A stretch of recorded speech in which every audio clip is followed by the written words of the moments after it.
Olá pessoal, tudo bem? Sejam bem-vindos a mais um programa Parto em Foco e hoje com uma convidada para lá de especial, a médica PhD, obstetra, cientista, pesquisadora Melânia Amorim. Vamos falar sobre um tema importante, necessário e polêmico, as indicações reais e fictícias de cesariana no Brasil.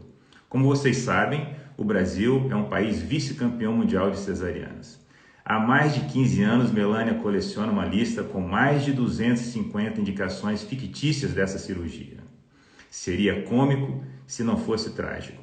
Então será um bate-papo muito interessante, muito cheio de informações de qualidade. Seja bem-vinda às terras de Minas, a doutora, professora Melânia Amorim. Primeiro, queria agradecer. Estamos todos aqui no Instituto, aqui em Belo Horizonte, muito felizes de poder conversar com você. Belo Horizonte gosta muito de você, a humanização de Belo Horizonte gosta muito de você, deve muito a você, aos seus ensinamentos, às suas pesquisas, toda a sua dedicação ao nascimento no Brasil. E é uma honra para mim, uma honra para a gente poder falar aqui com você. E um tema provocante, né? Como eu disse a você no convite, né? É, e eu gostei muito daquela brincadeira que, Do funk, né? que a moça lhe mandou, mas é isso mesmo. O pessoal Exato, interpretando, porque são tantos absurdos, né? E exato. Foi o que eu disse aqui na abertura, né? Seria cômico se não fosse trágico, né? a gente tem que rir um pouco, porque eu acho que esse cômico ele é necessário, porque através do humor a gente acaba desmistificando muitas concepções equivocadas que às vezes até permeiam podem o imaginário popular, porque foram muitos anos, né? Muitos e muitos anos em que as mulheres foram minadas na sua autoconfiança, em sua capacidade de parir, e acabaram acreditando nas tais indicações de cesariana. E aí eu acho que com um pouco de bom humor e a gente fazendo, distorcendo um pouquinho o reductio ad absurdo, a gente pode reduzir até o absurdo, a gente pode realmente identificar quais são os pretextos mais comuns que acabam induzindo a operação cesariana. E eu acho muito importante, foi muito bacana você falar isso. O óbvio precisa ser muito discutido, porque existe um nítido descompasso entre o discurso médico hegemônico e a voz das mulheres. Quando tu chegas, por exemplo, em um congresso, as mesas, os congressos de ginecologia e obstetrícia, as mesas épicas vão ser todas cesárea a pedido. E aí, cesárea a pedido, cesárea a pedido, e cesárea a pedido. E parto normal a pedido, ninguém discute, né? Porque o interesse é na cesárea a pedido. E fica até parecendo que a cesariana a pedido é a principal indicação de cesariana, entre aspas, ou que é o motivo das taxas elevadíssimas de cesariana no Brasil. Porque se a gente for escutar a voz hegemônica, o discurso hegemônico da obstetrícia aqui no Brasil, a gente vai acreditar que as taxas de cesariana são altas porque são as mulheres que estão pedindo a cesariana. Isso quando não tem absurdos, como dizer que as taxas de cesariana são altas por conta da miscigenação ou porque o nosso corpo é defeituoso por conta da mistura que aconteceu aqui no Brasil e tal. E aí, quando a gente vai fazer o contrário e ouvir as mulheres, e eu estou nesse posto de escutadora de mulheres há muito tempo, não só nas redes sociais, mas no consultório inicialmente, nos ambulatórios do SUS e nas pesquisas que a gente faz, porque a gente sempre pergunta nas pesquisas, como perguntou também no Nascer no Brasil, qual foi a indicação de sua cesariana? E a gente pode recolher esses pretextos fúteis ou as indicações fictícias, ou como você bem colocou e que a gente coloca também, que são as famosas indicações das desnecessárias. Então, realmente, é muito importante sempre a gente estar discutindo isso, porque o médico está dizendo que foi a mulher que pediu, e quando a gente vai escutar as mulheres, elas estão convencidas, muitas delas, de que, no seu caso, naquela situação especial, a cesariana foi necessária. E apesar de tudo isso, dessa autoconfiança minada, de tudo o que tem acontecido nos últimos anos, da sociedade cesarista, da cultura cesarista, do modelo tecnocrático, a gente sabe porque as pesquisas evidenciam que, surpreendentemente, com tudo isso, com toda essa carga em cima da gente, as mulheres elas continuam, em sua maioria, querendo ter o parto normal. Elas começam para Natal, 70% delas, elas querem ter parto normal. O que vai acontecendo é que durante o pré-natal, aí todo mundo já sabe dessa história, o gato subiu no telhado. Vão acontecendo as sucessivas tentativas de minar a autoconfiança, de dizer que há algum defeito, de encontrar, aproveitar os pretextos, os incidentalomas, os achados tomográficos, a placenta de grau qualquer coisa, um Doppler que apresentou uma incisura em algum momento da vida. E aí o famoso, vamos ver, na hora que, se der tudo certo, na hora é que a gente sabe. E tudo isso vai não só minando a autoestima, como a mulher acaba desanimando e no fim aparece a, o famoso deadline. A gente não pode esperar mais, realmente é muito perigoso. A mulher é vista como uma bomba relógio prestes a explodir, e que é mais uma das contradições do nosso modelo, porque a gente ainda está com a mortalidade materna muito alta, nossas taxas de mortalidade perinatal também são elevadas, e a gente sabe que tem muito o que fazer pelas gestações de alto risco, que não é feito, e por outro lado, as mulheres normais, as gestações de risco habitual, ou de baixo risco, elas são encaradas por muitos profissionais como se fossem essas verdadeiras bombas relógio, porque tudo é muito perigoso. A formação é muito tecnocrática. Na maioria dos programas de residência só se vê bronca, só se vê tragédia, não se ensina a partejar. Então, já tem muitas e muitas gerações de médicos nesse modelo medicalocêntrico e hospitalocêntrico vigente, que realmente não tem segurança de encarar um parto normal. Então, eu acho que eles têm um temor real também, assim, do que é que pode acontecer, porque devido a esse aspecto de força da natureza, de imprevisibilidade e aos problemas de formação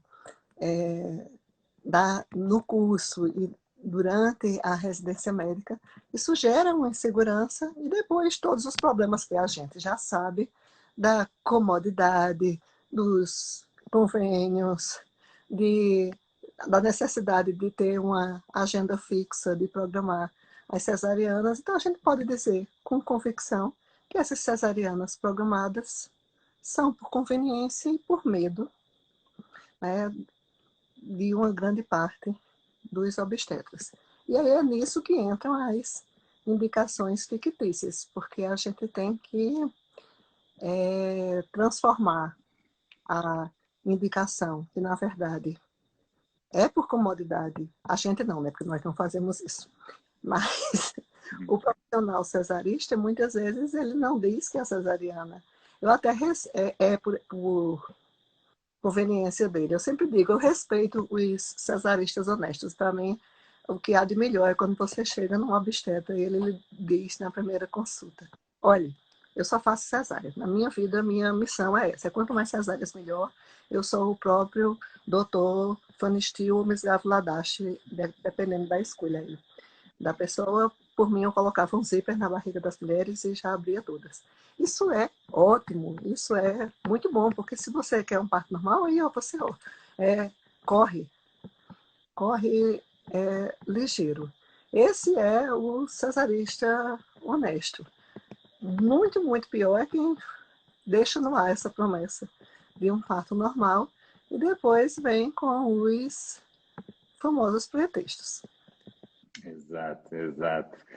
É muito boa essa reflexão que você abriu aqui, esse bate-papo, Melania. O problema é muito mais complexo do que só a escolha da mulher, cultura, parte, né, organizacional do sistema de saúde, formação dos profissionais que estão envolvidos, né? É uma questão, né, bem complexa para a gente desvendar e trilhar um caminho aí nas próximas décadas, né? Que eu falo que nós estamos vivendo a primeira década de transformação, que eu espero que seja progressiva, né? Nos próximos anos, né? Melania, eu vou dividir, então, nós vamos dividir nas indicações. Temos que falar das indicações reais, né? E nós podemos, como são poucas, nós vamos poder falar uma por uma delas. Aquelas indicações que podem acontecer, mas que normalmente são interpretadas ou diagnosticadas de forma equivocada. Então, acho que vai ser bem bacana. E aí nós podemos entrar nas principais indicações fictícias, naquelas mais comuns, né? E depois aí para o lado também do bom humor, né? Melania, quando eu comecei a ler as indicações, relendo para conversar com você sobre as indicações reais, né? É impressionante, né? As mulheres vão ouvir aqui e vão falar, poxa, eu nunca ouvi, poucas mulheres viveram as indicações reais, né? As mulheres brasileiras, elas vão ouvir isso aqui e falar, oh, mas essa indicação real eu nunca escutei falar, eu nunca tive uma amiga que viveu isso, né? Assim, como é menos comum, né? Então, assim, principalmente aquelas reais, aquelas mais clássicas, né? Então, acho que vai ser bem bacana. Mas eu queria, Melania, antes da gente começar a falar, eu queria que você falasse um pouquinho de você. Eu acho que seria muito importante aqui para todos os nossos seguidores que conhecem. Eu acho que isso vai dar uma importância e um peso a tudo que a gente vai refletir aqui, né? Vindo de quem está vindo, quem é que está falando isso, né? Assim, toda a sua importância para a gente. Eu queria que você falasse um pouquinho de você, assim, da sua formação, como você vive profissionalmente hoje. Fala rapidinho um pouquinho assim para as pessoas conhecerem você. Bom, eu sou médica, ginecologista e obstetra. Eu atualmente sou professora de ginecologia e obstetrícia na Universidade Federal de Campina Grande e também sou professora da pós-graduação em saúde integral do IMIP.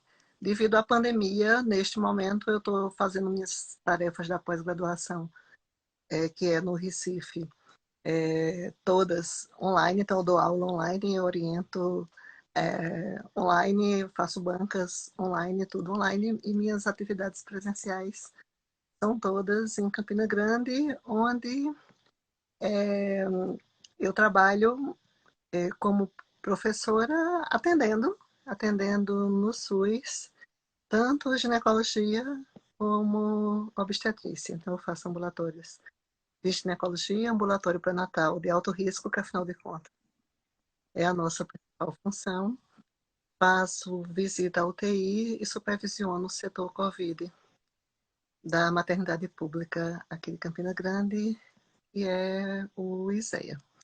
Eu tive, acho que como muitos de nós, uma formação absolutamente tecnocrática em minha residência, mas logo depois que eu terminei a residência, eu encontrei a medicina baseada em refletir sobre muitos paradigmas e muitas concepções equivocadas que eu trazia da residência médica, e também tive a oportunidade, lendo sobre filosofia, lendo sobre, ampliando meu leque de leituras no mestrado, também tive a oportunidade de ler alguns clássicos, principalmente sobre antropologia do parto, de Rob Davis Floyd.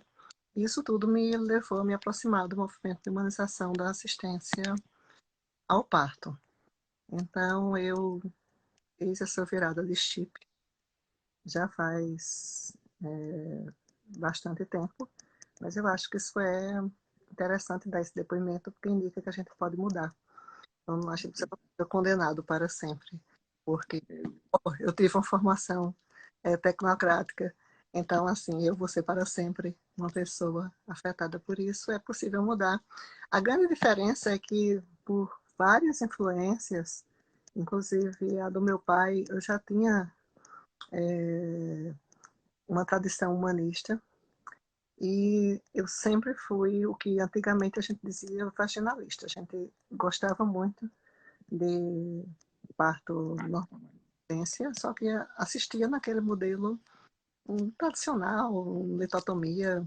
A residência se caracterizava por um excesso de aplicação de fórceps, tipo uma episiotomia com tudo, e realmente isso mudou.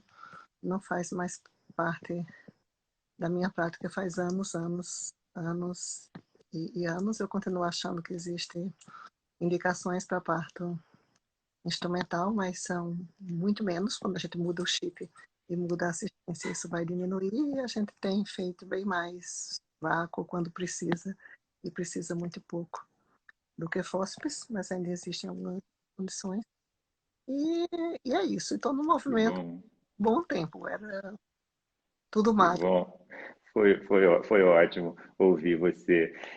Melanie, então, eu acho que é importante. Por que que a gente está falando sobre esse tema, né? Assim, por que falar de indicações reais e fictícias de cesariana no Brasil, né? É o que nós falamos sempre aqui nas lives do Instituto. Nós somos um país vice-campeão mundial de cesariana, então essa é uma questão.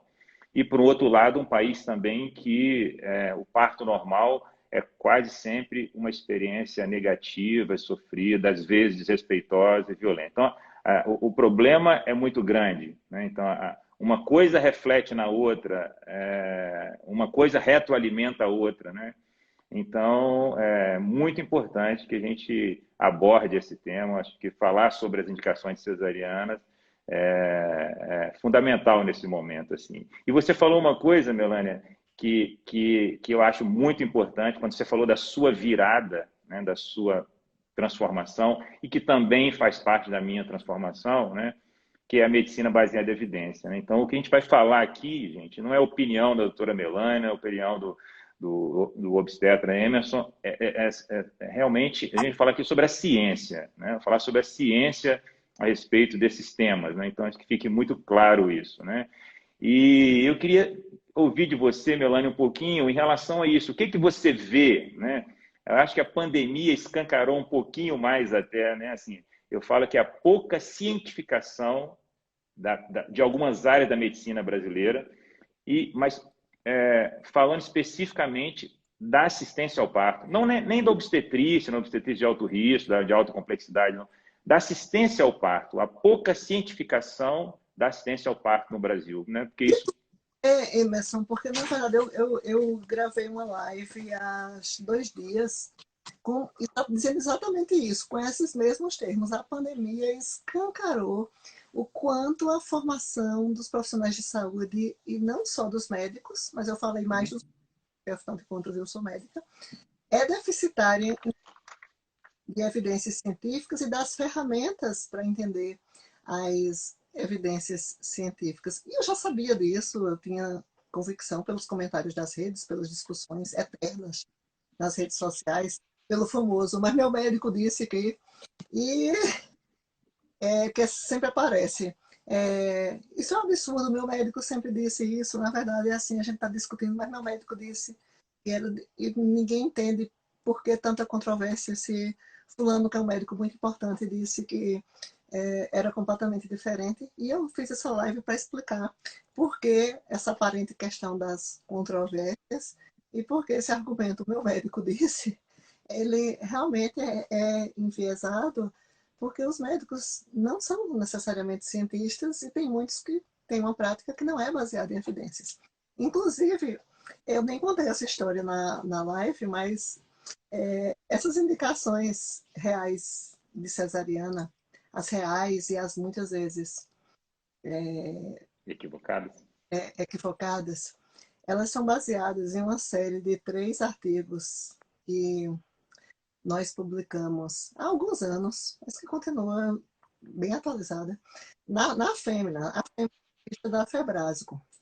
Ela está, inclusive, disponível aí na Bireme, dá para as pessoas consultarem, e é uma série em português. E em vez de as pessoas, os profissionais de saúde, escreverem assim cartas comentando e criticando, minha nossa, nós somos até ameaçados por e-mails desaforados, dizendo que o artigo era um rol de absurdos. Porque a gente disse várias coisas, assim, desmistificou várias indicações e foi exatamente falar das poucas indicações reais. Então, no blog eu falo desses artigos, no post do meu blog eu falo desses artigos, e quando a gente publicou isso, foi uma revolução, porque muita gente ficou irritada e a gente está dizendo o que é que realmente tinha e fica para a sua realização. Ótimo. Então vamos entrar então, né? Acho que muitas perguntas que eu recebi sobre alguns temas, né? E se enquadra aí dentro de alguns desses que você já enumerou aí, né? Então vamos começar a falar um pouquinho agora, nessa segunda metade da live aqui, sobre as indicações reais de cesariana, né? Que são 6, né? Que você pontua no texto, não é isso? Essa aula, e na verdade isso é bem rápido, porque são poucas. A primeira Isso. é prolapso de cordão, né, que deveria ser bem raro. E prolapso de cordão, na verdade, ele pode ser prevenido, na maioria dos casos, se você mantém suas mãos longe da bolsa das águas e de um amniótomo, porque a principal causa é iatrogênica, quer dizer, a pessoa resolve de boas assim e romper uma bolsa. E aí, às vezes, a apresentação está alta, e mesmo baixa ela pode acontecer, e o cordão vem antes da apresentação. Se a dilatação não estiver completa e o parto não for antecipado para logo, é uma das poucas indicações reais. A gente tem que sair correndo, né, com a mulher para o bloco, e não é correndo com a mulher de qualquer jeito, a gente tem que colocar em algumas posições alternativas, ou de pé metano ou de lado, e empurrando a apresentação para cima e reduzindo o cordão. Isso aí, eu acho que a pessoa pode ter visto já em séries Isso. de TV, mas acaba sendo um pouquinho mais frequente porque as pessoas, infelizmente, não se mantêm longe da. Na Bolsa das Águas. Depois, o que é um pouquinho mais frequente, principalmente para quem dá planta luz, é o descolamento prematuro da placenta, principalmente quando o bebê está vivo e está longe do período expulsivo. Às vezes, a mulher chega parindo. Foi o caso, pelo menos do jeito que contam, o caso da mulher do Alok, da esposa do Alok. Uhum. Uhum. Ela teve um descolamento prematuro da placenta, mas ela chegou parindo no hospital. Se o parto estiver longe e a pessoa chega com descolamento prematuro de placenta, é uma emergência médica. Quanto mais aumenta a área de descolamento, maior a chance de óbito fetal. E o risco de hemorragia, levando a hemotransfusão, e de esse descolamento levar a sufusões hemorrágicas e a atomia uterina, e ao famoso útero de Couvelet, que é um útero bem feioso, cheio de Sangue. sufusões hemorrágicas. E aí realmente é uma indicação de cesárea. Também a gente teria Então, lembrando, Melânia, só lembrando que algumas pessoas até mandaram mensagem falando sobre descolamento, essas coisas, e conectando aqueles pequenos descolamentos de início de gravidez, porque eu tive descolamento na minha gravidez, né? São coisas absolutamente diferentes. Está falando lá de uma gestação avançada, onde a placenta se descola do útero, é e uma isso pode ser, é uma emergência. emergência, um quadro agudo, que não tem nada a ver com os descolamentos de primeiro trimestre, que são descolamentos do saco gestacional e que habitualmente se resolvem, e a gestação, quando prossegue, isso não é uma indicação ter tido um descolamento. Exato, ter tido um descolamento, né? Ó, então já falou duas indicações reais. Ou prolapso de cordão. Gente, ela está falando prolapso de cordão, é quando o cordão sai pelo colo, vai lá para dentro da vagina. Não tem nada a ver com circular de cordão. Nós vamos falar sobre circular de cordão mais para frente.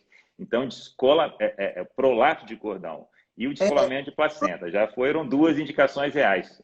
Estão saindo pela vagina e vê na vulva, ou então, se você for uma pessoa mais cuidadosa, você rompeu a bolsa e vai o bebê, e aí houve uma desaceleração dos batimentos cardíacos, e aí vai conferir, pode encontrar o cordão na vagina, o cordão antes da apresentação. E aí a gente faz o diagnóstico e é muito raro o poliprolapso espontâneo, a pessoa que chega com cordão do lado de fora, mas pode acontecer principalmente em multíparas e apresentações. Eu mesmo assisti um parto normal de uma grande multípara uma vez na triagem, e ela chegou com o cordão do lado de fora, com batimentos ainda, vindo do interior. E aí já estava com dilatação completa e a gente abriu uma exceção, né? Por favor, faça força. Era o caso de ter o parto mais rápido possível para não ter recidiva desse prolapso. E aí, no instante, nasceu e foi bem. Mas fora disso, fora do período possível, foi muita indicação de cesárea. E aí a E gente... a terceira é muito importante explicar sobre ela, né? As placentas. A placenta prévia é um conjunto, na verdade, a gente tem um conjunto de condições que são de inserção baixa de placenta. A placenta se insere no segmento. Ela só é prévia se ela for prévia à apresentação. Quer dizer, eu tenho uma apresentação que pode ser qualquer uma, e a placenta está abaixo da apresentação. E não tem como o bebê nascer, porque senão a placenta teria que se descolar toda para o bebê nascer, e no processo de descolamento dessa placenta, que não se confunde com o outro, porque aquele outro descolamento é o descolamento da placenta normalmente inserida. Aqui é uma placenta que está cobrindo total ou parcialmente o orifício. Aí, o nascimento, isso morriam muitas mulheres no passado, antes da cesariana, quando isso acontecia, porque o nascimento só seria possível com a placenta se descolando e levando junto o bebê num quadro hemorrágico e não teria controle, grande chance de morrerem gestante e concepto.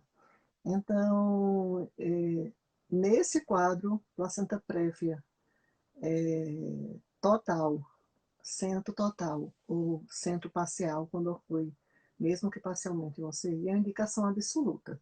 Existe ainda a placenta prévia marginal, que a placenta tangencia o orifício cervical, e a placenta só de inserção baixa, quando está mais de 2 centímetros acima do orifício cervical, que não são indicações de cesariana absolutas. O parto normal pode ser tentado em hospital e com todo o recurso necessário, porque se por acaso, principalmente na placenta marginal, ocorrer sangramento durante o trabalho de parto, deve estar tudo preparado para uma cesariana, mas assim, o parto normal é possível, porque a placenta não está prévia à apresentação, ela não vem antes da apresentação. Ô Melanie, então explica um pouquinho para as mulheres que vão assistir, a placenta baixa ou a placenta prévia com 18 semanas, 20 semanas, 20 e poucas semanas, não é indicação de cesariana no futuro, tá? Explica um pouquinho para elas esse movimento da placenta. O screening ultrassonográfico nem é necessário, nem é requerido para isso. E daqui em que o útero vai crescendo, não é que a placenta suba, mas as relações do útero com a placenta se modificam, e as placentas que estão assim com 12, 18, 20 semanas, elas podem modificar completamente a sua relação com o útero, e a gente só deveria falar mesmo a partir de 28 semanas. Perfeito. Diagnóstico. Ou antes, somente se houver sangramento, mas assim, ter esse diagnóstico antes aí não pode. Se a pessoa estiver antecipando uma cesariana com 12, 16 semanas, já tem alguma coisa de errado. Exatamente. Então, gente, a placenta está um pouco baixa, a placenta está prévia, numa parte inicial, intermediária da gravidez, calma, né? Espera ali avançar 28, 30 semanas, né? E aí sim vai se falar realmente de um diagnóstico que pode influenciar na via de parto lá na frente, né? Acho que deixar claro isso para todo mundo é importante. E a quarta indicação? Apresentação córmica que persiste córmica do momento do parto. Então, primeiro, assim, a gente só vai falar disso no momento do parto, porque ao longo da gravidez o bebê pode mudar muito da situação e a apresentação. Se ao termo somente 3% das gestações persistem pélvicas, só 0,5% é que ficam córmicas. Você pode tentar ainda uma versão cefálica externa, do mesmo jeito que Uhum. uma inversão cefálica externa também como alternativa para o manejo da apresentação pélvica. E a apresentação córmica é o bebê transverso, né? De lado, isso. Ele tá atravessado, como diz a história. Inclusive, minha mãe, ela teve 2 partos normais, o meu e de minha irmã, e o meu irmão, ele estava córmico. O obstetra, na época, fez uma versão e ainda deixou, porque era prática, ela toda amarrada na cama. Eu acho que era a barriga amarrada para o bebê não virar novamente. Mas ele estava mal posicionado, eu acredito, porque eu acredito que ele já estava córmico, devido a uma desproporção, que os homens da minha família têm uma cabeça assim, de um formato muito exótico. Se você quiser, pode olhar. E aí o cabeção não encaixou direito depois da versão.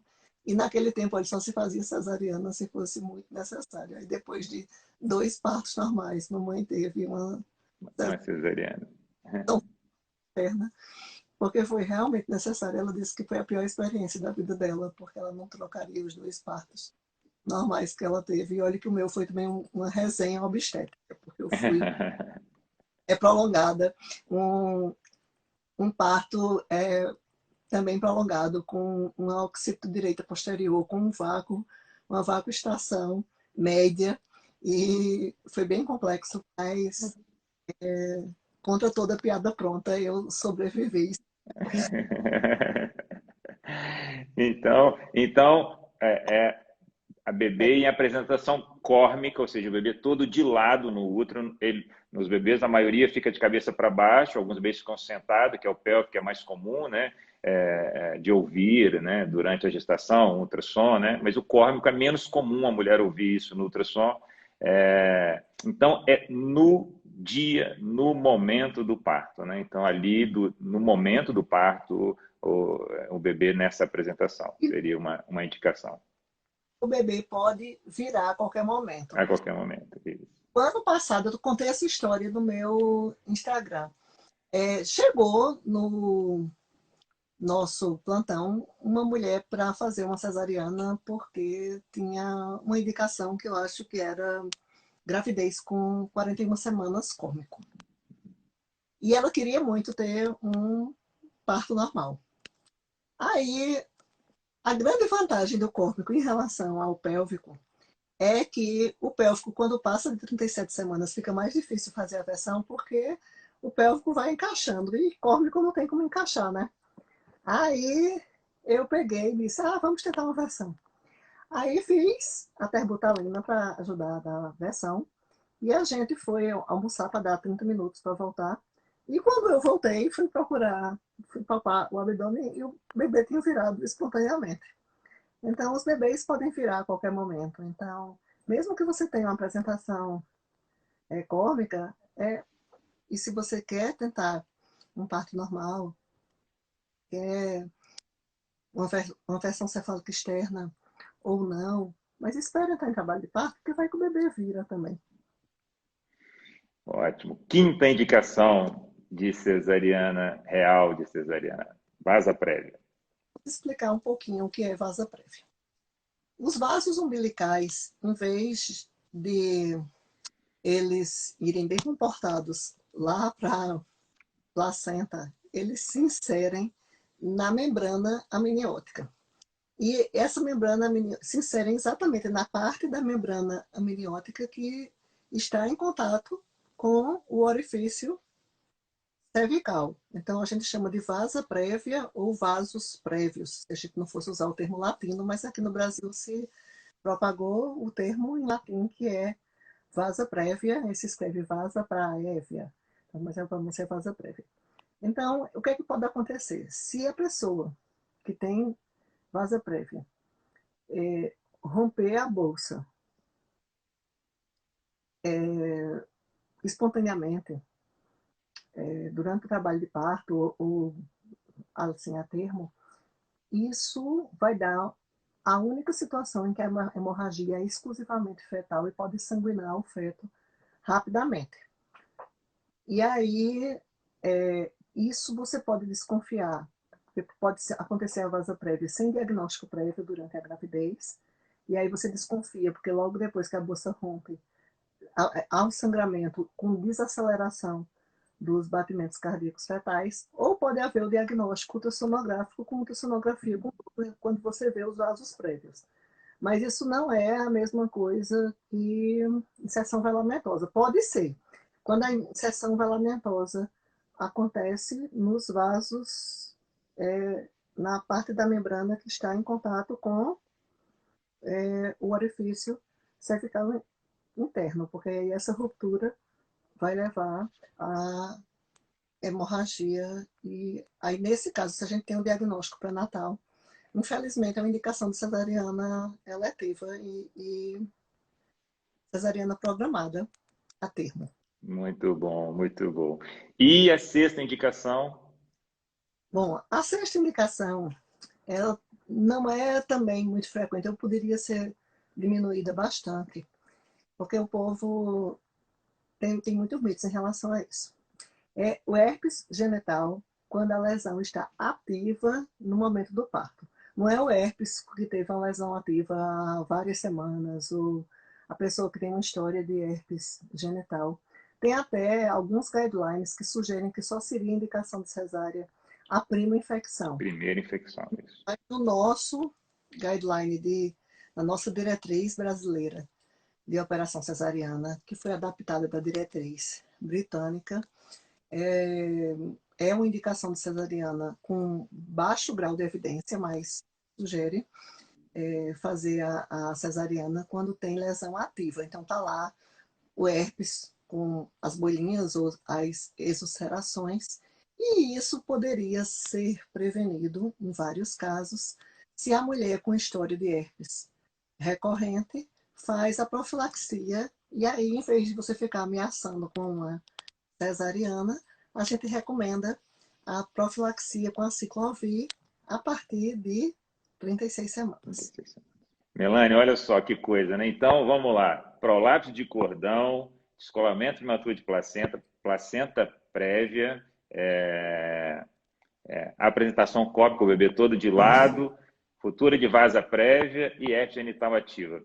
É muito emblemático, assim, né? Quantas pessoas que estão assistindo a gente aqui têm esses diagnósticos no seu dia a dia, ouviu uma amiga que passou por essas experiências, né? Olha só que impactante essa percepção, né? Assim, poucas pessoas provavelmente viveram, ouviu dizer cesarianas nessas condições, né? Olha só que triste isso, né? Até porque tem outros que são muito raros, né? Tumores que funcionam como tumor prévio. Um condiloma gigante funciona como tumor prévio. Eu até boto uma foto na minha aula do tumor de Buschke-Lowenstein, que é uma coisa assim enorme. Um mioma gigante antes da apresentação, um câncer cervical. Então, tudo isso é tão raro que a gente nem menciona, porque são casos individuais e a maioria das mulheres não vai ter. Muito bom. Nós falamos sobre as 6 indicações reais de cesariana. Agora nós vamos falar sobre aquelas indicações que podem acontecer, mas que no Brasil, principalmente, comumente são diagnosticadas de forma equivocada. Eu acho que bem bacana essas 3, né, que você separou para a gente. Sofrimento é um termo tão equivocado que a gente deve substituir por outro, porque a gente não tem como dizer que o bebê está sofrendo, porque muitas vezes a gente indica a cesariana por uma alteração até importante da frequência cardíaca fetal e o bebê nasce chutando um bolão. Ou você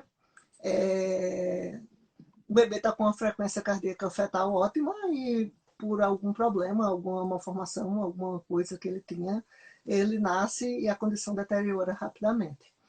Então é mais interessante falar de frequência cardíaca fetal não tranquilizadora ou de achados patológicos na cardiotocografia, se a pessoa está usando cardiotocografia. Mas a cardiotoco, ela não é recomendada de rotina nas gestações de risco habitual, e isso nós somos respaldados por uma revisão sistemática Cochrane, e tem uma revisão sistemática recente também mostrando que a ausculta fetal intermitente e aquela que a gente faz. A gente está muito acostumado no Brasil a usar o sonar Doppler, mas a OMS considera aceitáveis é, o pinal, o estetoscópio normal e tudo. Hoje as mulheres gostam até mais do sonar, porque elas auscultam também, escutam. Mas a ausculta a intervalos, uma ausculta estruturada, ela tem bons desfechos, e a cardiotoco tem um problema. Ela tem muito falso positivo. O que é falso positivo? A cardiotoco, a pessoa fica com duas faixas, uma faixa que mede as alterações do tono uterino, e a outra está verificando a intensidade das contrações uterinas, a modificação das contrações uterinas. É a parte da tocografia, de tocos, e outra faixa que vai monitorizar os batimentos cardíacos fetais. E a gente vai interpretar os batimentos cardíacos fetais em função das contrações. Aí até essa pessoa se mexer, ou o falso positivo mesmo do método que foi introduzido, sem que se tivessem evidências sólidas de sua efetividade, é mais uma questão de incorporação de tecnologia sem sólida.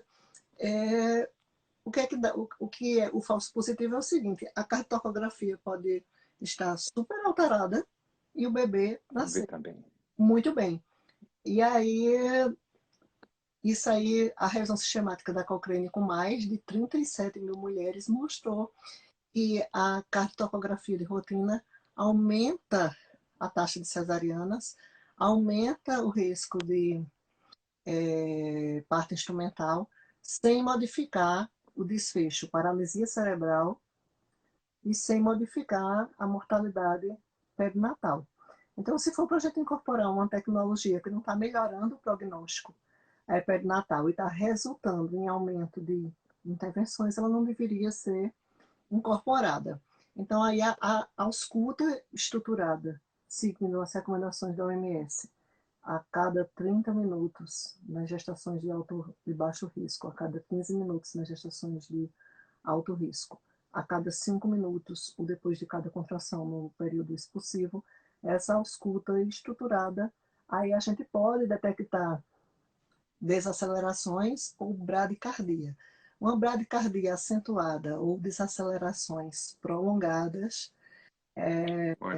e que são assim tardias ou variáveis, quer dizer que vêm depois das contrações ou são aleatórias, elas indicam, sugerem que pode estar havendo comprometimento da oxigenação fetal. Eu digo sugerem porque, mesmo nesses casos, a gente pode tomar uma medida e o bebê ainda nascer chutando bolão. Mas aí, casos, vai depender, a indicação de cesariana vai depender da fase do trabalho de parto em que se encontra. Então, você fica auscultando, e se você detecta esse padrão de bradicardia, de desacelerações, ou, sei lá, você está fazendo a cartografia, e aí a gente tem a interpretação dos traçados, ou pela FIGO, ou pela ICOG, e encontra um traçado 3, ou um traçado patológico de acordo com a FIGO. Persistente, se isso for fora, está longe, fora do período expulsivo, está longe o período expulsivo, a indicação é de medidas de ressuscitação intrauterina e indicação da cesariana, e deve ser precedida por essas medidas de ressuscitação intrauterina. E se isso acontecer no período expulsivo, com condições de aplicabilidade, aí foi o que a gente falava no começo, existe a indicação que ainda persiste na obstetrícia moderna de parto instrumental, que aí um fórceps ou vácuo extrator, se a gente antecipar que essa estação fetal vai ser fácil, e a pessoa tiver familiaridade, eu realmente sugiro que se use mais o vácuo, se a gente está antecipando algum grau maior de dificuldade. O fórceps, ele está indicado. Bom, então, Melania, deixar claro para as pessoas. Então, por isso que você colocou essa indicação numa outra classe, né? Então, assim, uma condição onde se suspeita que a oxigenação do bebê não tá saudável, o que se chamava antigamente de sofrimento fetal, hoje de estado fetal não tranquilizador, pode sim ser uma indicação de cesariana, pode sim ser uma indicação de cesariana. O que você pontuou é o seguinte, que muitas vezes no Brasil, qualquer pequena variação da frequência cardíaca fetal é mal interpretada, né? E às vezes levando a uma cesariana no momento que era necessário ainda, né? Então, assim, a vigilância, que fica um recado aqui para todos, e para as mães e para profissionais, né? A vigilância fetal é um cuidado muito importante, né? Você já deixou claro aí que mulheres saudáveis, gestações saudáveis, partos funcionais, né? A ausculta intermitente é superior à cartografia, porque teve pessoas falando, aqui no Rio tem que usar tudo, sempre e tal. E que existe indicação para usar... E Oi? medicina baseada em evidências vai ter a contraposição com a medicina defensiva. O modelo tecnocrático ele está super aliado com essa medicina defensiva.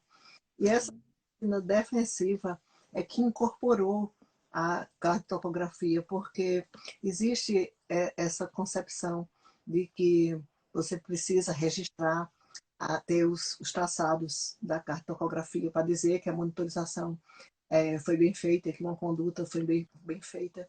Então, é mais um ponto na medicina em que há uma contraposição entre a evidência científica e a medicina defensiva. Então, não tem nem evidência científica, a evidência científica é contrária à monitorização cartográfica de rotina, nem é custo efetiva, porque isso vai Perfeito. em aumento dos custos sem nenhum benefício em termos de melhora dos desfechos perinatais.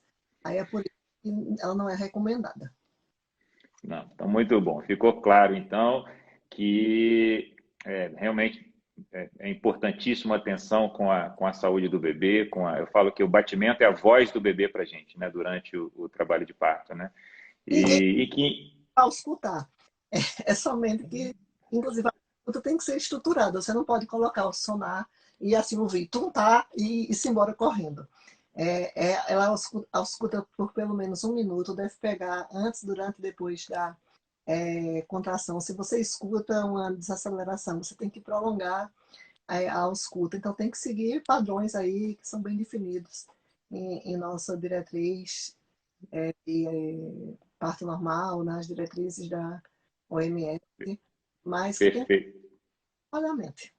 Perfeito. Melania, no ano passado, conversando com uma anestesista amiga que ficou um ano fazendo um fellow no Canadá, e ela falando isso, assim, Emerson, sabe essa história assim que é comum no Brasil, no plantão, aquela correria para fazer uma cesariana com sofrimento fetal? Eu não vi isso aqui acontecendo. Não tem essa correria desse jeito, assim. Sempre tem um passo e tem um ritmo, mas Fazer aquela coisa de uma hora para outra... a posição, desligar a ocitocina, fazer terbutalina. Isso se assim, se o padrão é bem anômalo, né? E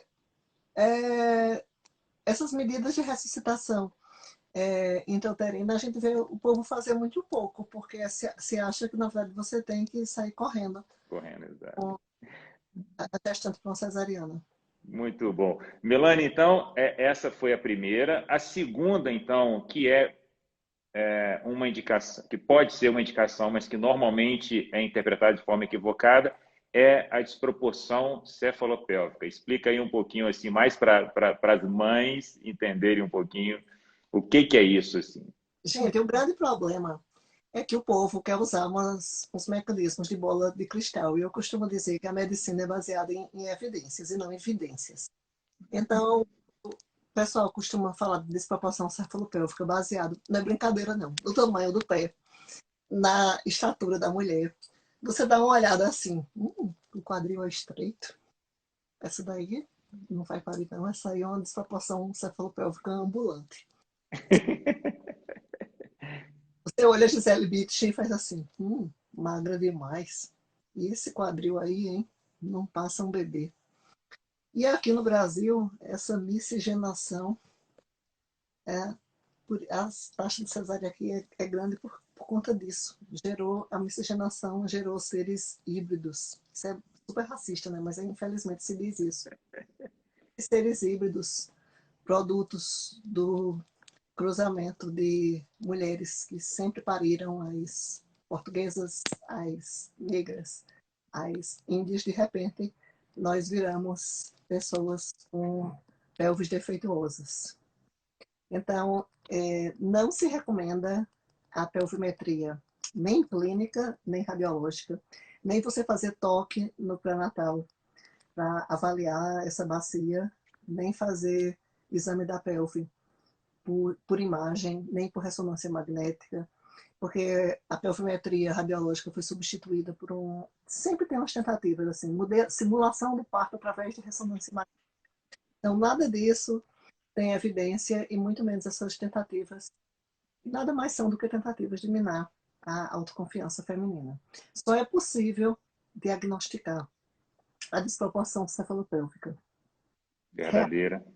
Rara, verdadeira, durante o trabalho de parto. E hoje em dia, as curvas para a interpretação da evolução do trabalho de parto mudaram muito.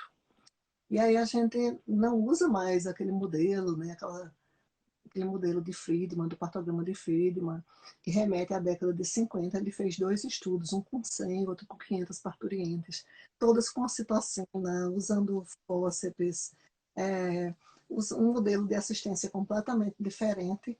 E todo mundo fala muito hoje em dia dos estudos de Zhang, mas não são só os de Zhang. Zhang é porque ele se caracterizou por aquele estudo grande com mais de 60 mil mulheres, que todas pariram, e ele descreve a evolução do trabalho de parto em percentis. E passado o percentil 95 não significa dizer que a pessoa não vai parir, significa dizer só que a pessoa passou do percentil 95. Então, existem novos critérios, novas definições, e a priori não é necessário fazer nenhuma intervenção se tanto a parturiente quanto o concepto estão bem. Então, para a gente dar um diagnóstico de desproporção cefalopélvica hoje é bem mais difícil do que com aquela ideia antiga que vinha de Friedman, de que a dilatação evolui 1 centímetro por hora e que tem traça a linha de alerta, a linha de ação, e tem uma fase que está entre a linha de alerta e a linha de ação, que você fica observando, e passou da linha de ação, você tem que tomar uma conduta que mesmo assim ainda era um diagnóstico mais objetivo do que o achismo de uma desproporção cefalopélvica só de você olhar para a mulher. Então ficou um resumo aqui, né? Então, falar de desproporção para as mulheres, né? O que quer se dizer é o seguinte: uma cabeça do bebê, um diâmetro da cabeça maior que o diâmetro da pelve. Então, é isso que ela estava explicando aqui, sobre como isso não é possível ser avaliado, porque o parto é dinâmico, o movimento, as adaptações da cabeça do bebê, o acavalgamento das suturas, a adaptação da cabeça Então, já existem estudos até com isso, como se diz, com ressonância magnética, fazendo e observando que a cabeça é realmente maior do que o diâmetro, mas na hora que entra o trabalho de parto, que o bebê mergulha, que ele se adapte, que existe o acavalgamento, ele passa. Então, não é possível. Então, o grande recado, não é possível nas no exame... dos livros, textos que ainda persistem, a gente tem que ler um pouco mais do mecanismo do parto, né? A flexão e seus movimentos complementares, mais os fenômenos plásticos do parto. Então, a gente tem flexão, o assinclitismo, que ele faz parte, é fisiológico logo no início, e aí a gente tem, o bebê vai fazer uma série de movimentos, isso é altamente dinâmico, então ele não vai, se ele ficasse, na verdade ele fica posição indiferente durante a gravidez e depois ele entra na bacia, para entrar na bacia, ele vai fletir, rodar, fazer uma série de movimentos e é impossível a pessoa predizer Predizer isso. no período pré-natal. Perfeito. Então, infelizmente, quando a gente vai perguntar qual foi o motivo da sua primeira cesariana, a gente pergunta muito isso no SUS. Ah, eu não tive passagem. E eu não sei se ninguém se deu ao trabalho de explicar por que foi a primeira cesariana ou se isso ficou na cabeça da pessoa, mas não existe essa história de falta de passagem. Isso. Nós vamos falar sobre isso lá nas fictícias, mas eu só queria, então, deixar esse recado. Assim, não é possível, mães, diagnosticar o bebê tem a cabeça maior do que a minha pelve durante o pré-natal, no exame de ultrassom, no exame de toque, né? Então, um diagnóstico de uma desproporção, ele é feito verdadeiramente durante o trabalho de parto. Então, não dá para se falar isso, é comum as mulheres ouvirem isso. Ah, o médico fez exame de toque aqui, viu que a cabeça estava grande, ou palpou, fez ultrassom. Então, assim, como é uma live para desmistificar essas coisas, então, nessa desproporção tem uma enormidade de justificativas, né? Então, assim, para falar que realmente tem uma desproporção, precisa entrar em trabalho de parto, ter vivido um parto, ter tido uma disfunção de parto, né? Então, eu acho que isso é muito, muito importante. Em 1934, isso tem no Resende mesmo. Eu estudei muito pelo Resende. Para poder criticar as edições iniciais, a gente tem que ler, né? E aí tinha um obstetra em 1974, Barbu, que dizia o melhor pelvímetro é o cabelo fetal. E isso só acontece você permitindo que tudo isso aconteça durante o trabalho de parto. E a cabeça não é assim, estática, né? Como você bem falou. Ela vai fazendo uma série de movimentos e adaptações. E o corpo da mulher também sofre. Ele não passa por adaptações durante o trabalho de parto. Então, aquela pelve ela vai se abrir durante esses movimentos. É um mecanismo muito bonito e sincrônico para permitir a descida e os movimentos do... Muito bom. Então, falamos aqui nessa segunda divisão da desproporção cefalopélvica e do sofrimento fetal.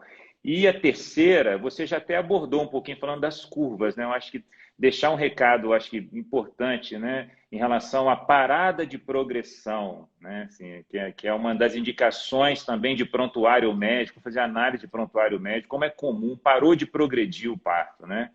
Eu acho que a medicina ainda insiste em querer colocar todas as mulheres dentro de uma determinada curva, de uma determinada velocidade de parto.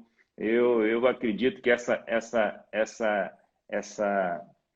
necessidade que a medicina tem, assim, ela vai ficar sendo sempre incompreendida, porque cada mulher é diferente, a pelve diferente da outra. No segundo filho, o filho é diferente, o passageiro é diferente, a força das contrações, como tudo, né? Então, eu acho que deixar esse recado, assim, não é possível ter um tempo de trabalho de parto para todas as mulheres e que hoje em dia na medicina, na obstetrícia moderna, o olhar de mais respeito a essa duração, menos engessado, tem sido uma prática moderna, não é, Melanie? Assim, de ser um pouco mais respeitoso e conservador em relação a intervir na velocidade do parto, né? E que deveria ser uma indicação também mais rara, né? E não tão comum como é no Brasil. A lógica hospitalar daquele trabalho tipo tempos modernos, da lógica de produção, exige que, em muitos locais, que a pessoa cumpra assim, requisitos e que os partos aconteçam dentro do previsto, porque você fica olhando o relógio. E porque você aprendeu assim, e você acha que é assim, sem considerar as peculiaridades de cada caso, e sem considerar essas evidências bem recentes. Inclusive, veja só, quando a gente fala de parada de progressão que não resolve com as medidas habituais, nem sempre é preciso fazer alguma coisa. Porque às vezes o trabalho de parto para, porque para mesmo. Porque não era para acontecer. Se não tem uma indicação de fazer alguma coisa, não é uma gravidez de alto risco, você não precisa fazer nada, porque já está provado, por exemplo, a citocina, para correção da hipoatividade uterina, ela só tem uma vantagem, ela encurta a duração do trabalho de parto. Ela não previne a taxa de cesarianas, não reduz a taxa de cesarianas. E o que a gente tem que colocar na cabeça é que nem sempre esse desfecho, trabalho de parto mais curto, ele pode ser um desfecho desejável na sua cabeça. E a gente acha, não, mas claro que toda mulher vai querer um trabalho de parto mais curto. Não. Tem gente que está viajando no trabalho de parto.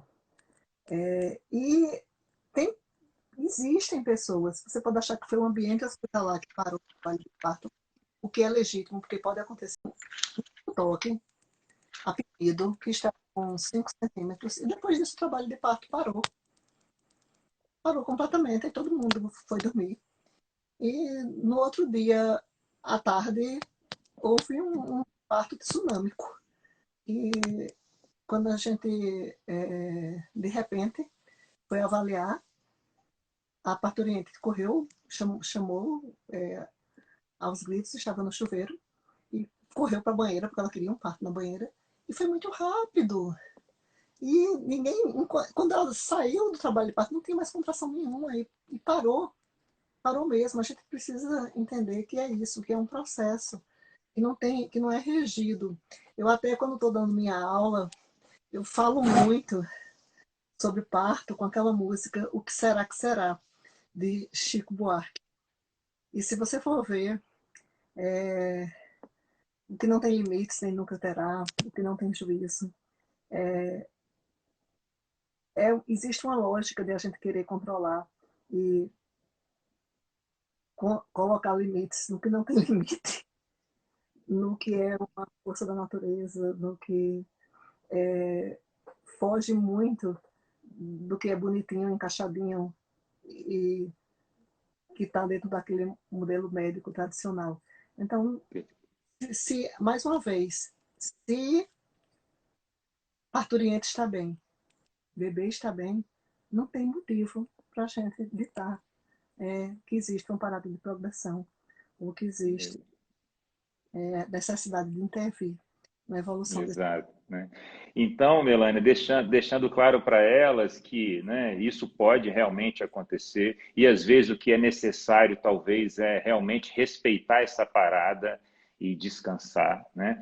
Mas também é importante saber, a gente vive um mundo moderno, existe maneiras de corrigir, né? Assim, às vezes de forma muito simples, às vezes com pequenas ações. Então, existe maneiras de corrigir um trabalho de parto que é o olhar médico, ou o olhar daquela mulher está longo ou cansativo em excesso, ou em função de alguma patologia, é uma hipertensão que está sendo induzida, é um parto que precisa de ser resolvido em determinadas horas, em função de alguma particularidade da saúde do bebê e da mãe, né? Então, é muito importante também dar essa luz. Né? Existe, gente, existe. Caso aconteça e seja necessário, existe tecnologias para isso. Mas eu também concordo com você. A espécie humana se reproduz há milhares de anos de forma muito autônoma, né, e natural. Eu falo que a medicina que começou a participar desse evento há muito pouco tempo tem que ter muito respeito e muito cuidado. Eu brinco falando, faça um paralelo com esses partos disfuncionais ou rápidos. Eu falo algumas vezes no consultório brincando, ó, se a gente começar também a colocar hora nas relações sexuais, que é um ato fisiológico também milenar, que faz conexão toda com esse desfecho, né, que só existe lá porque existe a relação sexual, se tivesse determinado tempo para todo mundo, determinadas posições para todo mundo, determinado ritmo para todo mundo, poxa, o que você acha disso? Seria bom ou seria ruim? Seria muito provavelmente muito ruim, né? Então, esse paralelo de respeitar, né, a individualidade de cada mulher, eu acho que a medicina, quanto mais a gente estuda sobre isso, mais respeitoso, eu falo, quanto mais se estuda sobre parto, mais respeitoso nós ficamos, não é isso, Melanie? Impressionante, né? Mais conservadores e mais respeitosos e com a mão cada vez mais quieta, não é isso? Muito bom. Vamos falar então sobre as indicações fictícias.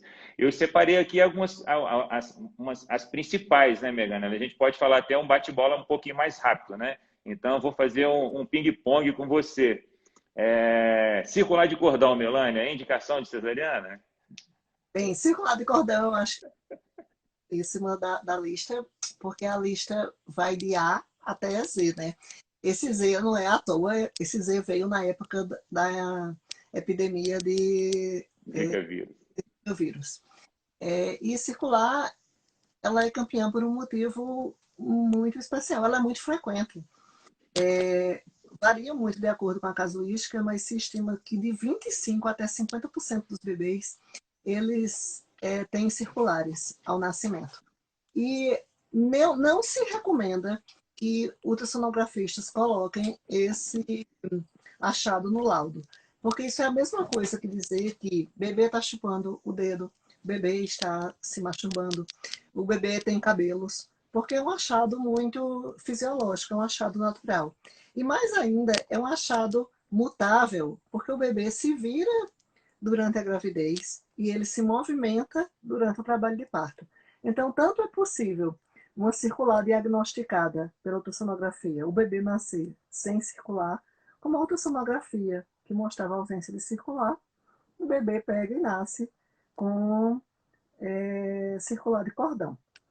Aqui no Nordeste, eu não sei aí, em Minas, mas existia uma tradição antiga que os bebês que nasciam com circular tinham que se chamar Maria, se fossem do sexo feminino, e José, se fossem do sexo masculino. Era uma superstição para escapar de morrer enforcado. Enforcado? É mesmo?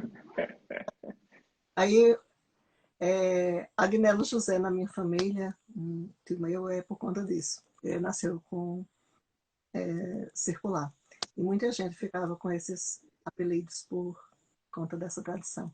Mas é muito comum, comuníssimo.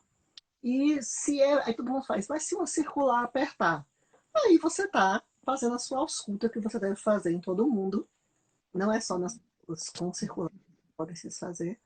E aí você pode detectar alterações da frequência cardíaca fetal intraparto, e aí você vai tomar as medidas conforme seja o padrão. Mas a gente tem Perfeito. casos de partos com vários circulares de cordão, e inclusive tem vários modelos de circular, né? As circulares nucais, a circular de cordão, que é um cinto de segurança, porque o bebê nasce com o cordão aqui. Aí os bebês muito travessos, que têm circular aqui no pé, nascem cordão enrolado na mão. Então tem muitas modalidades, mas talvez a que o pessoal fique com mais medo seja circular nucal. Então, essa entidade nosológica, enforcamento fetal, apesar da tradição, ela não existe. O cordão, todo mundo já deve ter lido a respeito, ele tem 3 vasos, 2 artérias, uma veia, e ele é cheio de uma geleia, a geleia de Wharton, que amortece o impacto de você apertar esse cordão e haver modificações do fluxo sanguíneo. E que seria a preocupação de acontecer isso se fosse uma circular apertada, não de haver enforcamento. Então, tanto a gente tem o mecanismo protetor da geleia de Wharton, como a gente não tem essa possibilidade assim, de o cordão enforcar bebê. Tanto é que existem recomendações de legistas, como a gente vai ver na literatura, e se você encontra, tem um natimorto e tem circular de cordão, você procure outra causa, porque muito possivelmente não terá sido a circular de cordão. E eles recomendam isso, inclusive, quando tem até nó. E outros achados de cordão, tem essa recomendação do legistas, porque fica muito fácil dizer que houve uma relação causa-efeito sem que ela tenha sido estabelecida. Então, Muito bom. agora é um prêmio, né? É um prêmio para quem está procurando uma indicação de cesariana. Exato. Ó, então, que fique claro, né, que o mais importante é o fluxo de sangue que passa pelo cordão. Onde quer que esteja esse cordão, é importante que esse cordão esteja levando oxigênio e nutrientes para o bebê. E é possível que uma obstrução desse fluxo possa levar a uma preocupação, algum cuidado durante o trabalho de parto, sim. E é exatamente por isso que é recomendado a vigilância do batimento do bebê, para que isso seja detectado, né? Então, o mais importante não é onde está o cordão, ele pode estar em qualquer lugar, conectado, enrolado. O mais importante é o fluxo, né, de sangue que passa por ele, e a ausculta vai nos permitir avaliar isso. E teve uma aqui que eu separei, bebê, não, a mulher não tem passagem. Então a gente pode colocar isso lá naquela da desproporção, né? Nós já até falamos um pouquinho, né? Que é uma das indicações fictícias também muito comum, não tem passagem e nem testou a passagem. Nem foi comprar passagem e já fez a cesariana, não é isso? Eu li há algum tempo um caso de uma mulher que não tem passagem, que é o seguinte, ela estava na selva e aí ela não tinha passagem, porque não tinha avião. Aí ela tinha 2 cesáreas anteriores e não tinha passagem, porque não tinha avião. Aí foi um avião da FAB buscá-la e ela pariu dentro do avião. Aí um dos casos reais de uma pessoa que não tinha passagem, ela pariu. Perfeito. Então, isso entra. Então, essa que eu separei, nós já falamos no Desproporção Cefalopélvica.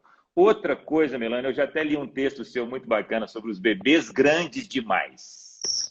É assim, vamos tentar fazer um bate-bola mais rápido para a gente poder passar em várias indicações fictícias. Mas e o bebê grande demais, Melania? E aí, não nasce? Como é que funciona isso? Eu sou um desses. Eu nasci com 4,250 e minha irmã com 4,500. O meu irmão, né, aquele que queria, porque queria nascer de cesariana, só pesou 4 quilos. E na época nem se fazia ultrassonografia, porque não tinha.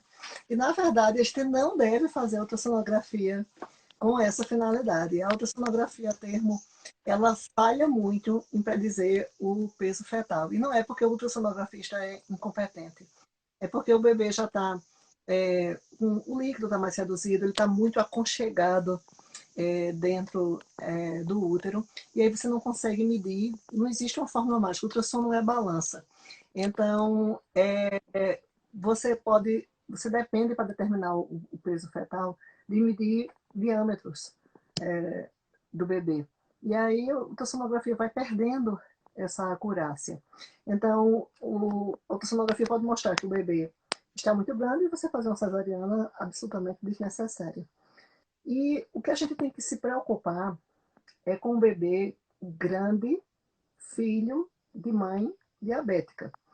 Porque a mulher diabética, ela tem hiperglicemia, aumento da glicemia, e aí essa glicose atravessa a membrana placentária, chega ao concepto e o bebê está lá, ele tem um pâncreas normal, está produzindo insulina, e esse bebê ele entra num regime de hiperinsulinismo. Insulina é um hormônio anabolizante. O bebê fica bombado. Então, é aquele bebê que é tipo um acrobata intrauterino. Ele é um bebê bochechudo, é um bebê que tem um diâmetro biacromial grande, é quase assim, um bebê halterofilista. E esse bebê halterofilista, filho de mãe diabética, tem um risco maior de ter distócia de ombro.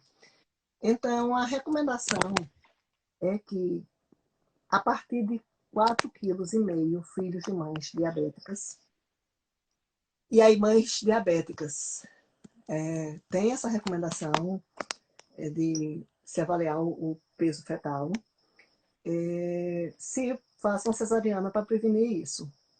Porque a maioria dos casos de distócia de ombro nas diabéticas vai acontecer com esses bebês grandes.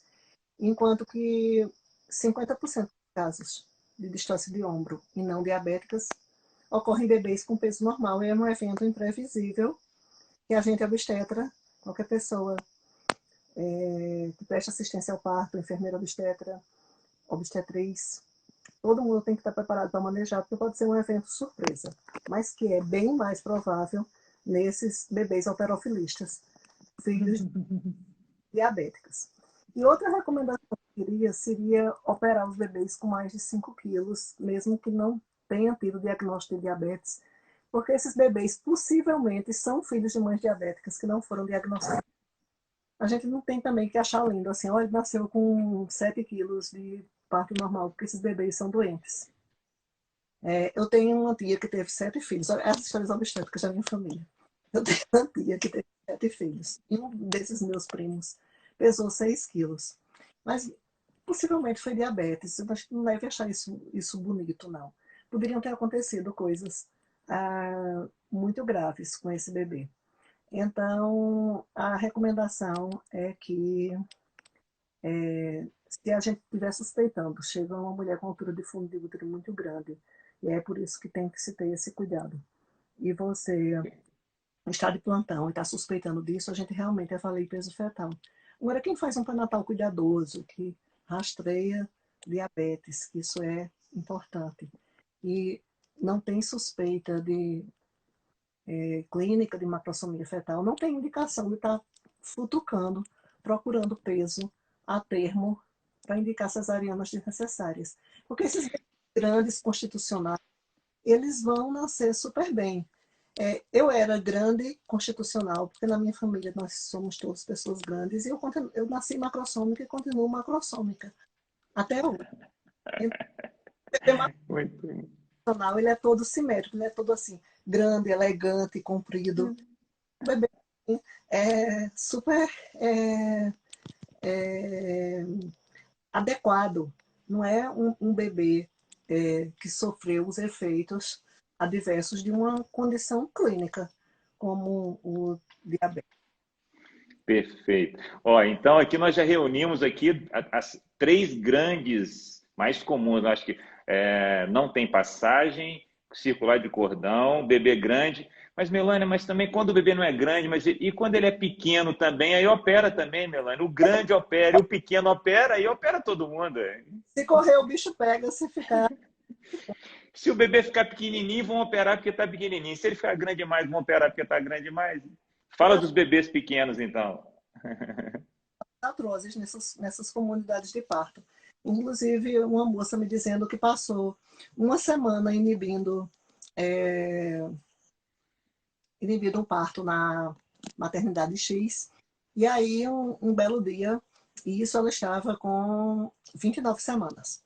Aí ela estava com 29 semanas e passou uma semana inibindo o parto na maternidade X. Mas um dia ela estava com 8 centímetros e decidiram fazer uma cesariana porque o bebê era muito preocupante, era pequeno demais. Então isso, na verdade, está fazendo o quê? Provocando um parto um nascimento que poderia ser evitado. Porque eu já passei 3 semanas com uma trigemelar com 8 centímetros deitada na cama e a gente evitando o parto nesse caso. E não tem nenhuma evidência que o prematuro se beneficie. Tem até uma revisão sistemática Cochrane sobre isso. Se beneficie de uma cesariana letiva porque ele é uma criatura muito pequena. E também o bebê restrito. Ele também... o que pode acontecer com o bebê restrito é ele já ter uma condição de comprometimento do fluxo da circulação fetal. Não é o Doppler das artérias uterinas, mas ele pode ter já um comprometimento. Ele pode ter uma diástole zero, uma diástole reversa. Aí sim, a gente pode precisar indicar uma cesariana em um bebê pequeno que está muito restrito com comprometimento do fluxo da circulação fetal. Mas um bebê pequeno, por ser pequeno, não precisa fazer uma cesariana. Perfeito, perfeito. Então é isso, né? Assim, como a gente está falando de indicação de cesariana, nós não estamos falando aqui de indicação de indução do parto. Pode ser que uma mulher com diabetes, né, chegando ali na 38, 39 semanas, pode ser que a mulher tenha indicação de fazer uma indução do parto. Uma mulher com crescimento intrauterino restrito pode ter uma indicação de indução do parto ou finalizar a gestação. Aí a ser cesariana é outra história, não é isso? olha o peso, se o peso está ok, a gente induz, né? Pode fazer, faz uma indução do parto. Aí, Exato. nesses casos, a cesariana seria nesses casos de bebês macrossômicos com mais de 4,5 nas diabéticas. Mas eu Exato. quero jogar outra bola, já que você está no bate e volta. Os graus de placenta. Porque Grau de placenta. também é uma coisa que é muito alegada, porque também é um achado muito frequente. Então, placenta grau 3, placenta de qualquer grau, é muito utilizada também. Principalmente a placenta grau 3. Essa placenta está velha.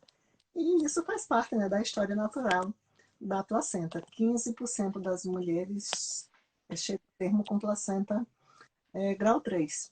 E mesmo as que têm grau placentário 3 mais precocemente, se não tiver alteração do líquido amniótico, se não tiver alteração do crescimento fetal, se não tiver alteração do fluxo, nem está associado com nenhuma condição clínica, todo mundo faz. Eu estou com placenta grau 3 com 32 semanas. A primeira coisa que eu pergunto é por que essa ultrassonografia foi usada?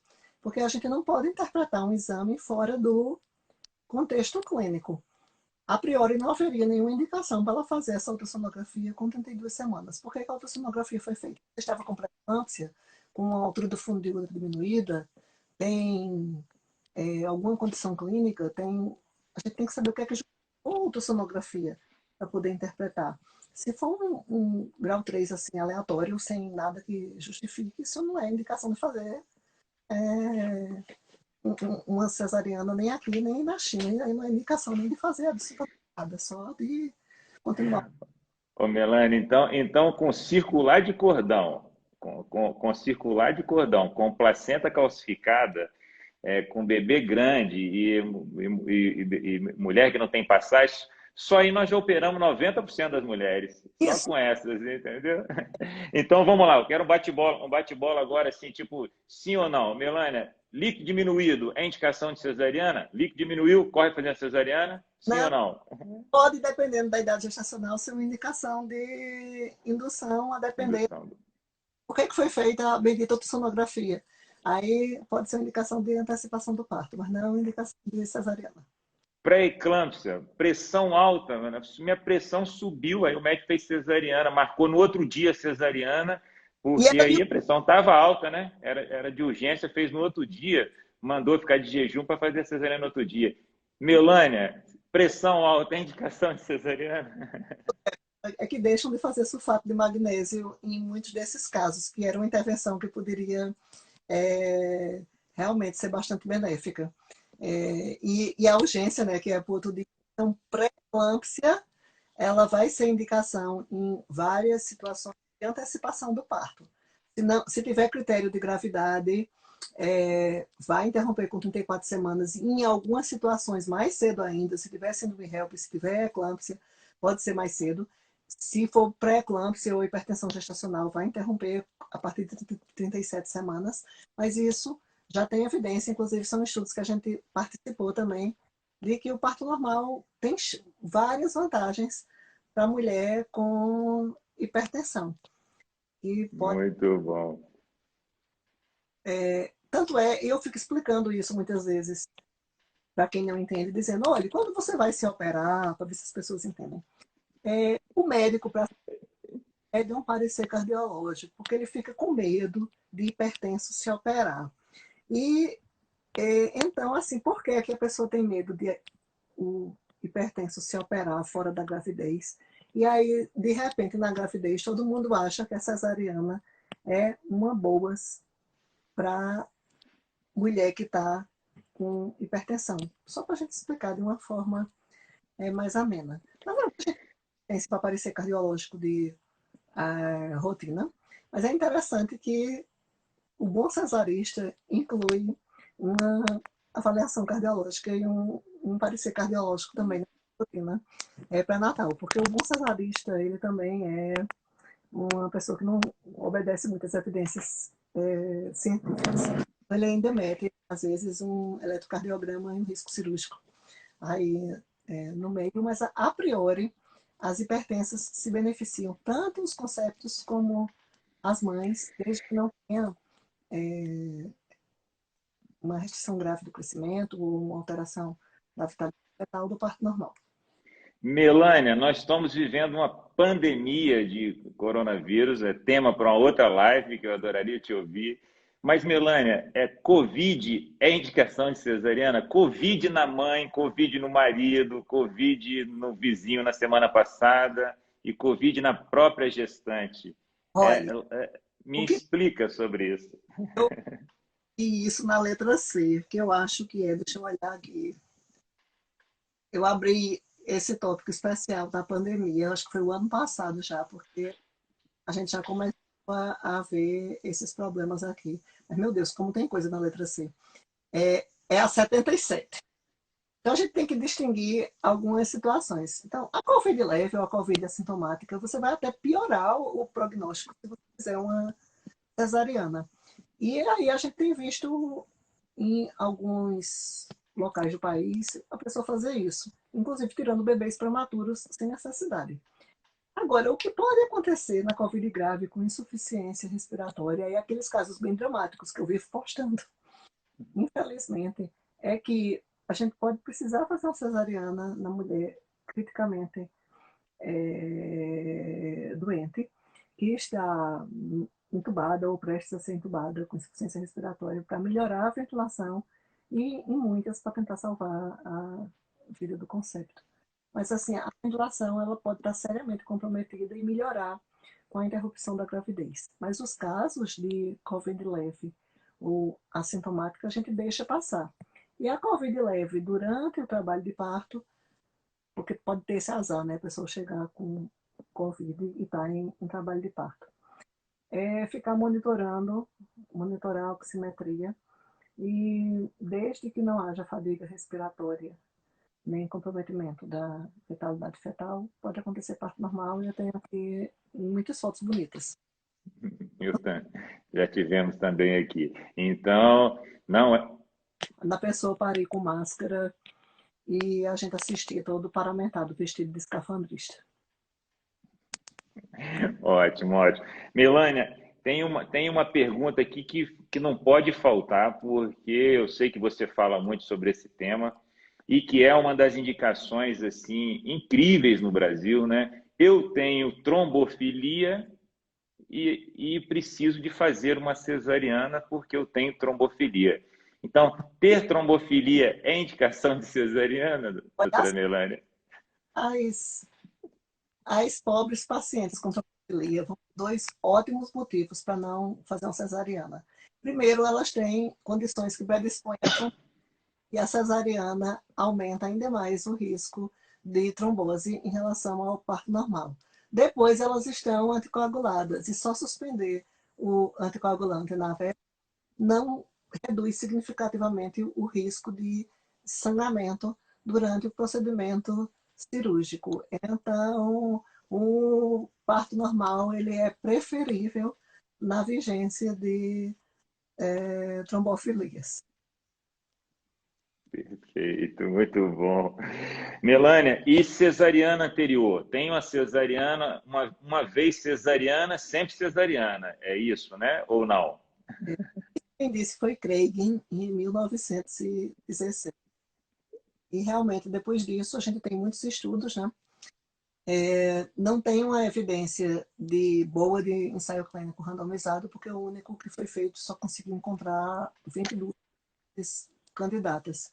Porque é muito difícil essa mulher, Emerson, para quem tanto tem uma cesariana anterior, para quem tanto faz, ser parto normal ou cesárea, e que vai concordar em ser randomizada para um grupo ou para outro. É a mesma coisa de evidência de parto domiciliar. A gente tem que se contentar com as evidências dos grandes estudos observacionais. Mas o que os grandes estudos observacionais demonstram é que existem ótimas chances, que variam conforme algumas peculiaridades das mulheres, de ter um parto vaginal depois de cesariana, ou que em inglês é a famosa sigla do VBAC. E em português, parto normal após cesariana ou parto vaginal após cesariana, essa chance de sucesso varia de 60% a 80%. E o risco de ruptura uterina, que é o mais temido, é em torno de 0,5% para uma cesárea, aumenta um pouco na medida em que aumenta o número de cesáreas anteriores, mas a gente tem que informar a mulher que se existe um risco X de ruptura uterina, que é esse que a gente vai discutir, a gente também tem que discutir os riscos de fazer uma cesariana depois de uma ou mais cesarianas. E quem já entrou em cesarianas repetidas, de, que aparecem muito, com muita frequência, uma frequência grande, né, nos nossos plantões, vai saber do que é que eu estou falando. Porque às vezes, assim, a bexiga está grudada no útero, tem um risco maior de lesar a bexiga, às vezes até de lesar o intestino, lesar uma alça do intestino. Tem maior risco de hemorragia, tem maior risco de precisar de uma esterectomia. Então não existe decisões sem risco. A questão é que se vende uma ideia de que é muito corajosa, ela quer ter um parto normal depois de uma cesariana. E eu fico pensando que na coragem das pessoas que querem ter cesarianas repetidas, porque elas também estão enfrentando riscos. E aí a gente tem que lembrar que só a mulher é capaz de definir o risco que ela quer correr e considerar essas evidências dos grandes estudos observacionais que a gente atualmente já tem disponíveis. Muito bom. Melânia, mais um então, mais um bate-bola rapidinho então. É bebê passando da hora, Melânia. Tipo, 39 semanas, ele já está passando da hora no Brasil. Todo mundo nasceu com 38 para 39 semanas. Me fala então, bebê passando da hora, gravidez prolongada, Ou então né? É indicação de cesariana? é preguiçoso, não tem o que fazer da vida. Eu adorei a lista lá, tem várias explicações. Bebê cansado, bebê preguiçoso. Não, até falando né, na menina, a menina demora mais para nascer. Tem várias explicações na sua lista, né? Eu nasci com 43 semanas e 2 dias. Bom, a data provável do meu nascimento era 20 de junho e eu mudei de signo. Eu passei para 11 de julho. E minha mãe, coitada, não aguentava mais andar pelas ruas da cidade, porque todo mundo já dizia, esse bebê encruou. E o povo já dizia que eu tinha encruado em 1967. Imagine hoje a pressão social para parir, que não existe. É por isso que a gente sempre está recomendando que as pessoas que querem dar satisfação aos outros digam que a data provável é pelo menos 15 dias depois, para não sofrer essa pressão social que ficou tão frequente. Então, veja só, 39 semanas, assim, é quando começa o termo completo, porque 37, 38 semanas é termo precoce, 39 a 40 semanas e 6 dias vai ser o termo completo, tem o termo tardio, que é 41 semanas, e a gravidez só é prolongada quando ela ultrapassa 42 semanas. Isso é indicação de cesárea mesmo se ela ultrapassar 42 semanas? Não. É uma indicação se ela é prolongada, ou em alguns serviços tem alguns pontos de corte diferentes, é uma indicação de indução do trabalho de parto, mas os pobres bebês serem retirados da barriga de suas mães, sem ter acontecido nenhuma tentativa de indução do trabalho de parto em idades gestacionais tão precoces, isso levou em muitos hospitais do Brasil a cesarianas iatrogênicas e a uma cultura de que bebês é normal assim, ele está com um pouquinho de desconforto respiratório, ele precisa passar um pouquinho de tempo ali na UTI, e a gente vê isso com uma certa frequência, é porque a pandemia não está deixando essas notícias serem veiculadas, mas tem muita frequência, assim, celebridade e tal se internou para ter uma cesariana, e aí o pai é entrevistado, não, ele precisou só de rotina, assim, passar umas horas aí, geralmente é um dia, 12 horas um dia na UTI, e gerou também descalabros, tipo, vai ter um congresso médico, e aí todo mundo opera, todas as mulheres, para poder ir para o congresso. Então, por conta disso, é que, apesar desse equívoco que a gente acha de uma defesa da autonomia para defender a cesariana eletiva sem indicação médica definida. Pelo menos o CFM colocou aí que isso tem que ser a partir de 39 semanas, porque existe a prematuridade iatrogênica por má datação de idade gestacional, e esses bebês com 37, 38 semanas muitas vezes não estão preparados para nascer. Até um bebê de 39 semanas pode ser que não seja a hora que ele estava programado para nascer. Porque dentro da beleza de entrar em trabalho de parto, a gente sabe que muitas vezes o start é o bebê que dá. É aquela adrenal do bebê que está madura, né, que leva à liberação de cortisol, que leva à liberação de prostaglandinas. Então é tipo assim, o bebê se sente assim, eu completei 18 anos, vou me embora de casa. E aí é um dos mecanismos que estão envolvidos no desencadeamento do trabalho de parto. Então, quando você rouba essa possibilidade dos bebês, você pode tirar bebês que são até gordinhos, de um peso bom, de idade gestacional boa, mas que vão nascer assim, com aquele desconfortozinho respiratório que todo mundo acha muito natural, mas que não é. Muito bom, foi ótimo. Tem alguma das indicações fictícias assim mais extravagantes que você gostaria de falar para a gente? Assim, não, Nossa, não precisa nem nossa, explicar muito, mas só falar umas três aí, cinco que você tem sempre.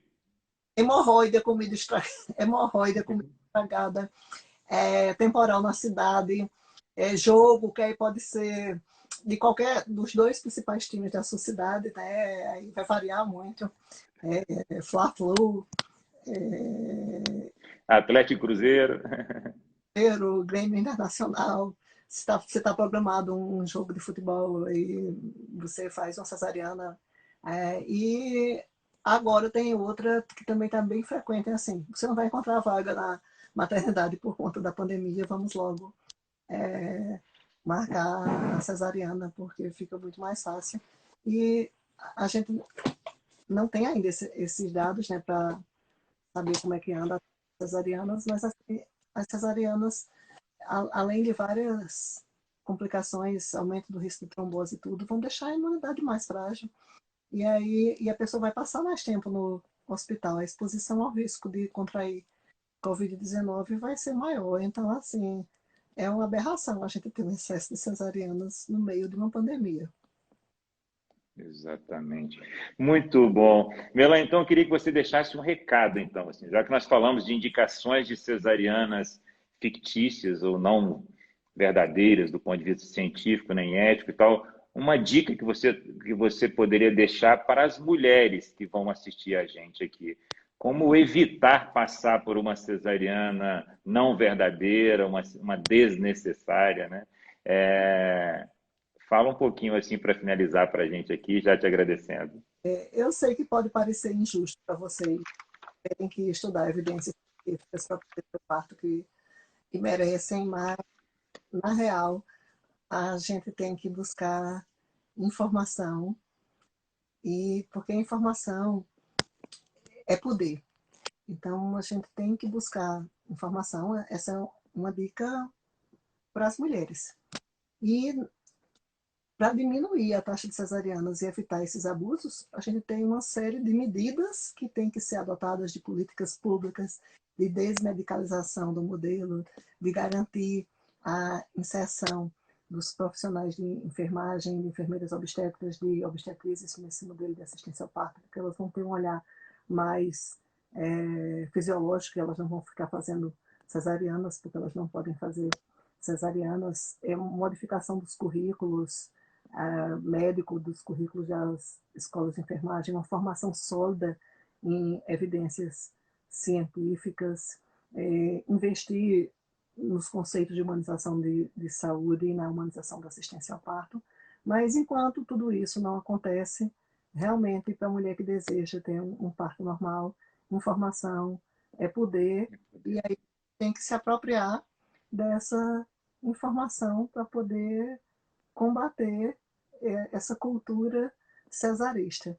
E essa informação, às vezes, vai de pessoa para pessoa, ela vai se replicando, e aos poucos a gente vai conseguindo enfrentar e, de certa forma, garantir que as próprias mulheres elas consigam identificar quando uma indicação é real, quando ela é fictícia, e até